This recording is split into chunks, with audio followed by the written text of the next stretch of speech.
Hey there, nice to be here again. Thanks to following us as well on all our channels. Here we are for a new episode of the youBEAT Café. As well, we don't hesitate to bring you new guests to touch several topics around the industry.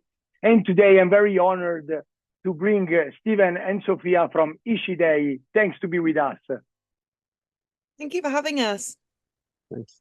So I previously explained why we shared HE.SHE.THEY as guests. I met Steven at IMS at Ibiza last April, where the HE.SHE.THEY team was hosting a special space. Don't worry, we will talk about it later. And why HE.SHE.THEY were at IMS. That's the same reason why we choose to host them today. That's for us, and I guess also for IMS, it's one of the most inclusive reality in the industry at the moment for us, at least for us. So thank you for your work. At the moment, as journalist, our vision as youBEAT is 360 degrees, and we found your reality as a very inclusive reality, most than others too. But I'm very interested about talking this topic because inclusivity in 2024, for me, for youBEAT, has changed so much in the industry, and I really would like to ask both your opinions about it. Well, just I feel like so much work has been done on inclusivity, but there is, as always, more to do.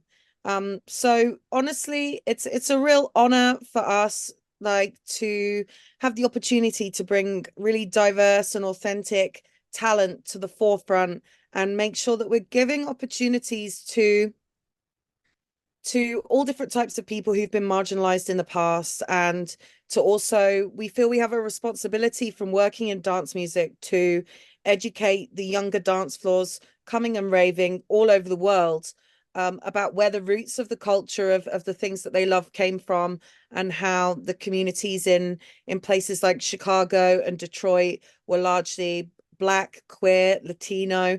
These people were marginalized at this time, and this amazing house and techno music that we've all come to love so much was all born from these environments. And it's really important that the younger ravers really understand and respect where that came from, and that there's lots of people who have previously been marginalized from all different groups, be it women, be it trans people, or whoever it may be, that they have the opportunity to get those sets behind the decks and to create that amazing party and atmosphere. And no disrespect to all the cis straight white male DJs that are doing very well. We don't seek to exclude any group from what we do, but we do believe that there was a real necessity for a rebalancing of opportunities that were being given to people. And we feel that this also then helps reflect the dance floor and let everybody see a representation of themselves or something close to themselves when they're looking up and they can see our dancers and the DJs, that they can really relate to something and feel part of a community. So that is why it's very important to us, and that is like the ethos that we're trying to spread out through the world. And we're not the only collective that are doing it. There are some other amazing people doing it. We feel quite passionately about doing it in lots of mainstream clubs and mainstream festivals, and doing it on the peak days of the year, and taking over big stages, because we hope that in doing those things that we can, one, show that money can be made by platforming all different types of people, because we do understand that it's a business overall, but also hopefully that affects some social change, and that people come together under a shared love of music, bond with each other at our events, see that whatever they may read online or in the newspapers or see on TV that is, derogatory towards certain groups, if they can connect with people on a human level on the dance floor and share those connections and moments, they'll realize that, we're not all so different after all, and we can all get to know each other and get along, and it can be actually a really beautiful thing that everybody's different and in the same place together. Perfectly. I felt this, what you talked about in your space in Ibiza. So if you want to share something about your experience, would be great for us and for our audience. There are some special moments in the brave space you get in Ibiza that you can talk with us. Right? I think, yeah. Can you hear me okay? Yeah. Perfect. So yeah, so we call it the brave space because it's kind of a play on the fact that there's a lot of nights that call themselves kind of safe space nights, but we don't necessarily with HE.SHE.THEY because there's so many different types of people coming together. We call it brave space because it's like you're going to encounter people who aren't exactly like you, and therefore there's an element of bravery involved. And to be honest, I think you can have things be safer because you want things to try and be better than they were, but you can never say safe the minute that you have more than one person there, especially if you have drugs and alcohol and stuff around. So that's why we called it the brave space. But we just tried to use the space. It was the first year we did it, and we tried to give platforms to different people. One of the really popular ones we did was one on imposter syndrome. So basically, that feeling that you kind of don't belong somewhere, or you don't know anything, or you shouldn't really be in the room because everybody else is more intelligent or better at this skill than you. And it's something that we suffer from. And we were like, well, if we suffer from it and we've been objectively successful, then I'm sure a lot of other people feel that way. And I think it's it tends to be the more that you're not like a rich, straight white guy who's straight, the more likely you are to kind of get it. But it was really interesting just to see the room was packed and it was full of all different types of people. People who were just starting their careers, people that were really successful, people who were more successful than we are.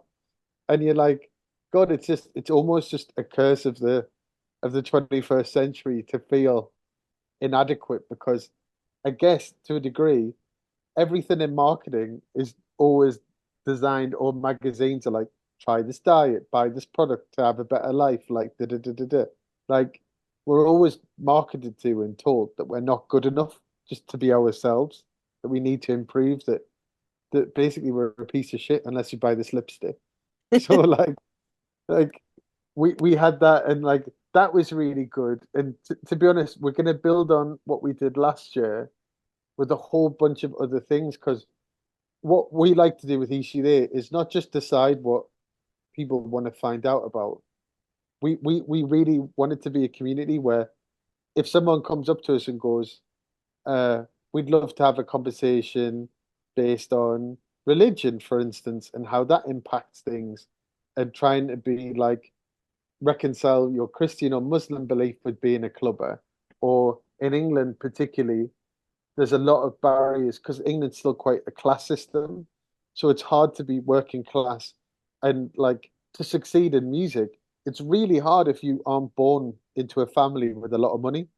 And even if you're not born into a family that, for instance, in England, lives in London, where all the music industry is, where Sophia and I weren't. So it was very hard to at first have a very low paid job and then try and pay all your bills, live in London, where somebody else could work for free at Sony for 2, 3 years because their family was in music and that they had a house in London, so they didn't have to pay rent. So it's just having those discussions about if you really want a fairer, more talented music industry, you have to try and give people a voice that maybe don't even get to the point where they can put out music because there's so many other challenges that have stopped them from even being able to feel that they could be creative. So that's a very long-winded answer as to the brave space. But it's just about trying to give people voices, really, and talk about subjects that we don't talk about because music should always be about everyone's doing well and everything is brilliant and everything is shiny. And it's just not the reality for most people. You see all the festivals that are closing, There's so many nightclubs that are closing. Like, it shows you the industry is having quite a hard time at the moment. So you can't have that these things are happening, but everybody else is doing so well. It doesn't meet. So yeah, we just have very honest conversations, I guess. No, but for example, I felt like I don't know, the new industry around streaming. So with all these independent distributor that can help new artists, so independently from the artist releasing new music, doesn't help on the inclusivity as well, even if you can do it. And sometimes it felt like the inclusivity in the industry as well, still like an hard thing to do, when in my brain, in my thoughts, it's a very easy thing. So it's music the base, not the artist, not the genre. So why, in your opinions, it's so hard while it should be so easy? You see, we don't find it hard. Same, like Sophia and Yeah, I and Ashraf. that's why I'm asking you, because I think you can explain also to others that felt hard, because I see several realities that I think felt hard, these things. Well, like one of the things is you can't just be like there's a lot of the people who own clubs or are the bookers of clubs, not always, but tend to be like straight white guys. So they book their mates or they book people who are kind of like them. Now, because Sophia is a straight white woman, I'm a queer white guy, and Ashraf is a queer person of color, and we're the label, we're the bookers, we're every single thing. One of us, like, we're all involved in it at different times. Even if somebody's leading it at some point, all the voices still feed it. So Sophia has her preferences. I have mine. Ashraf has his. So we're surrounded and shown lots of different types of music. So just kind of naturally, the the the different things, like the lineups and things are more diverse, or the things we sign to the label are more diverse, because you've got three different types of people who all just love good music, because ultimately it's the music always has to be good. It's not like, but then the music is good from all the different producers. So it's just like between all of us, we almost stop each other's biases. Like if it was just me, it would seem more biased probably. Or if it was just Sophia, or if it was just Ashraf. But each one of us having different eyeballs and different ears on it. Because it might be like, oh, I'm trying to think of this lineup. And Sophia's like, have you heard this? And I've just never heard it. Or Sophia's leading on a lineup and I can go same thing to her, like, oh, I know this person that would be brilliant to on that one. So you just have balance because it's not just one type of person. So for instance, even though like Sophia and I own it, Ashraf works for us, but we ask Ashraf a lot on stuff and have with other members of staff who've been there. And we also ask people in clubs what they want. And so it's just that. It's just always having a mixture of talent. And if we yeah, so I'm gonna mute myself because I think I've said my point already. The house rules that we have quite there's two versions of our house rules, one that is point by point by point and one that is a little bit longer. I mean, we've created those house rules by mingling on our own dance floors, not telling people that we run the party, and asking people how their night's going. Are they having a good time? How was security? Were people good to you? What happened? All these kind of things. And we've had some amazingly positive feedback, and we've had some constructive criticism, which we as promoters need to be very open to, because that's how we grow and change and get better. And we are grateful that our audience sticks with us through that, and we need the space and the opportunity to do that. And so through these conversations, that's helped us design our security briefings, design our house rules, design how we work, choose what partners and festivals that we work with who align with the same things as us, and understand that. I just think lots of people have because and I spoke about this on a panel in a different arena at IMS about, you know, we can't just, as a record label, for example, we can't just wait for demos to come into us and say, oh, but we only receive demos from this one demographic of person. It's like, cool, maybe that's the case, but there is so many opportunities to dig for artists on social media, on streaming services, on Bandcamp, on all these places. You can go down rabbit holes of music, radio, like all of these things, like even Boiler Room, whatever, festival lineups.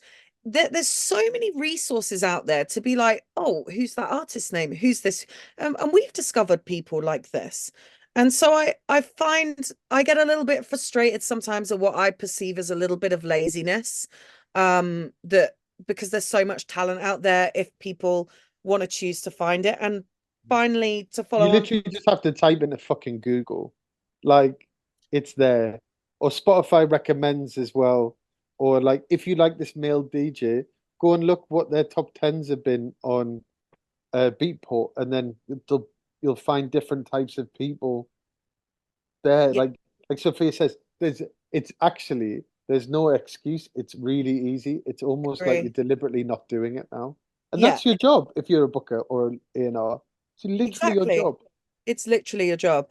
And to follow on from one of Stephen's other points, just to say that, you know, exactly what you're saying about how we feed into each other. And as our team grows, we will be consciously expanding our team as diversely as we can, because we're really interested in bringing those other opinions into what we do, again, so we can grow and change and be better and continue every year to beat what we've done just for our own selves, that we're growing and changing. That's it. And to give the best experience to our audience. So it is really important that hopefully lots of other organizations, be their label, be their promoter, be their venue, whenever a new position comes available, to really be looking at, okay, what new voice and opinion can we hire to be around this table who could help us take our thinking to a different place, because then they will learn, and they'll learn things that are valuable to them in their own lives, not just what's going to benefit the business. And then the new person that comes in gets to feel empowered and have their voice in places where they may have previously not had a voice. So it's a process. I feel like we're seeing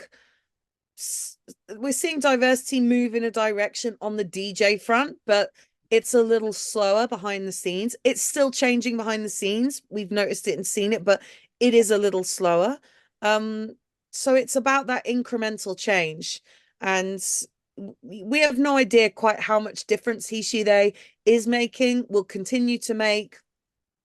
All of these things, we don't know, but we have to just make those tiny little changes in everything that we do and look to grow as people and as a brand within it. And hopefully when we look back in, you know, we've been going 6 years now, if hopefully when we look back when we've been going 10 years, that journey feels really beautiful, and then hopefully even longer than that, and how many people we've been able to lift up along the way, both behind the scenes and on the label and at the events all together. So yeah, it's really important.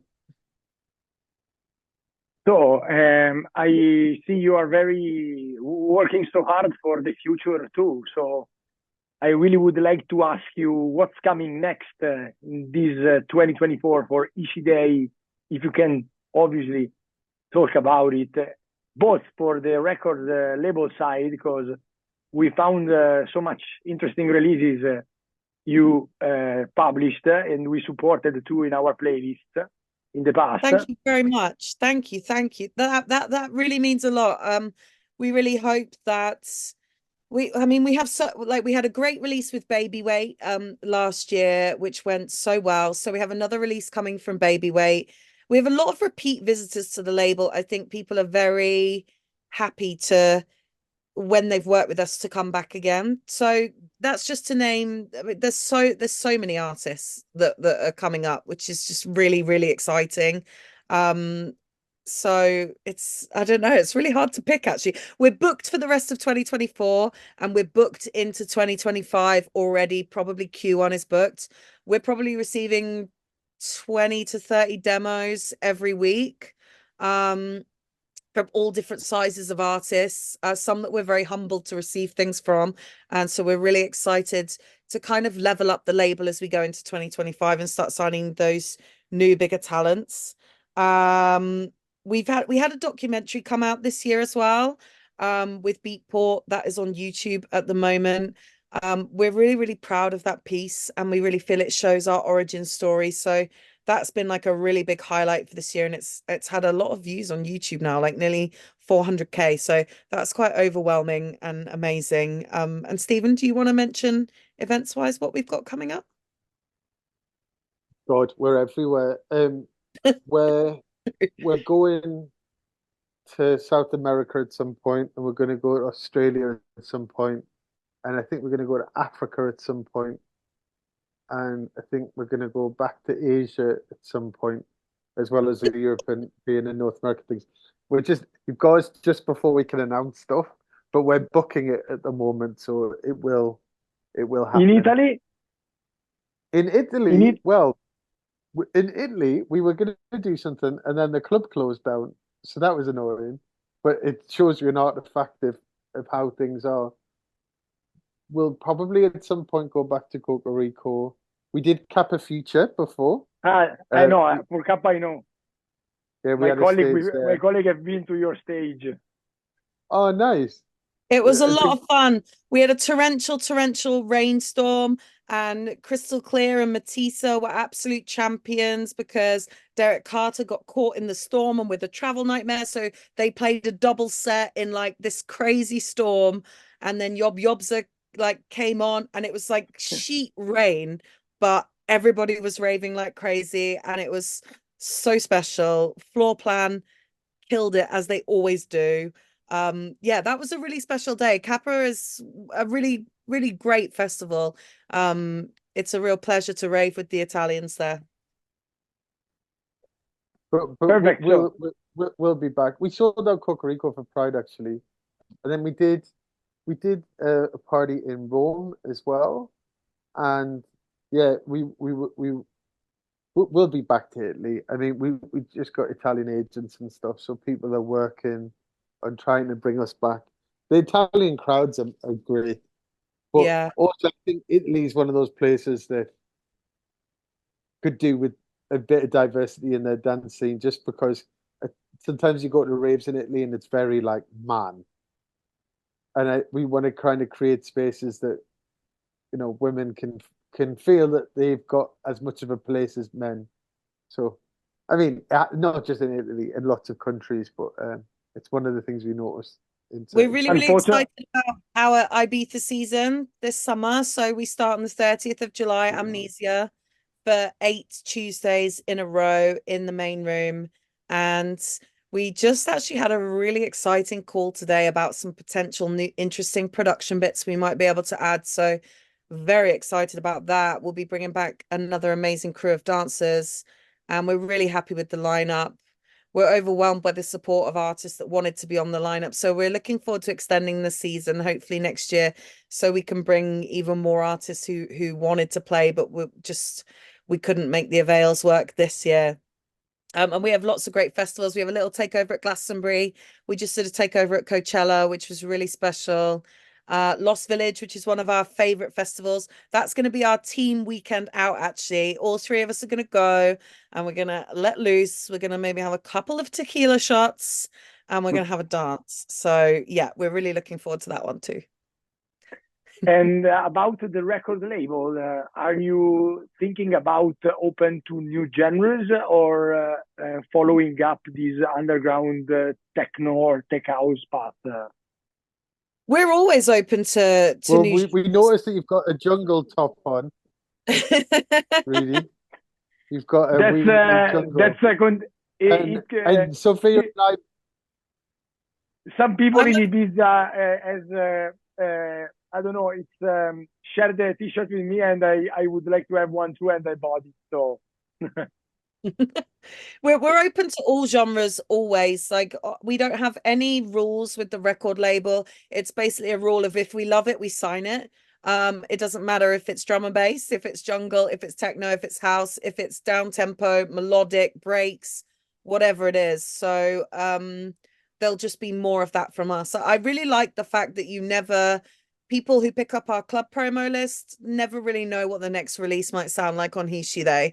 And we don't kind of tailor our in-house club promo list. We send everything we release to everyone because so many DJs these days are so eclectic that you just never know when that record's going to connect with someone and they're going to love it, even to listen to personally if they don't want to play it out, which we've had a lot. So yeah, everyone gets everything, and hopefully they see the whole spectrum of what HE.SHE.THEY can offer and find some new artists that they love.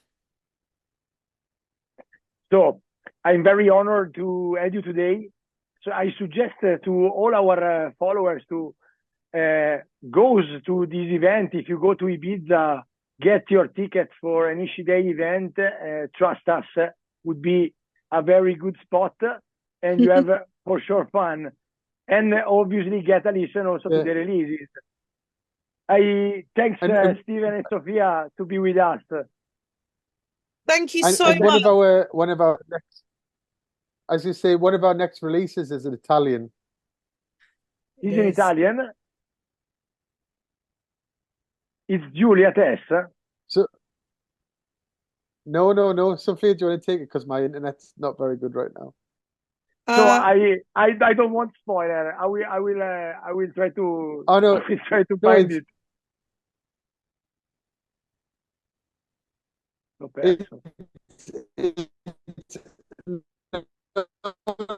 It's not out yet. It's MFS Observatory. Yes. Ah, okay. Yes, I know. Yeah, Mattia, MFS Observatory, and that's a collaboration with Lazy Ants. And then there's a singer Jasmine Knight on one of the tracks. And then the other track is just the two producers. But it's an awesome EP, and that's out on the 31st of May. So you'll be able to stream and buy it everywhere from them. And it's called the Choose to Be Free EP. So pre-save it, stream it. Okay. Sophia, to be with us. I very hope to join one of your events too as soon as possible. And I thanks as well youBEAT for this opportunity to host this conversation. And see you soon for the future youBEAT Café. Thank you. Yes, we can't wait. See you soon.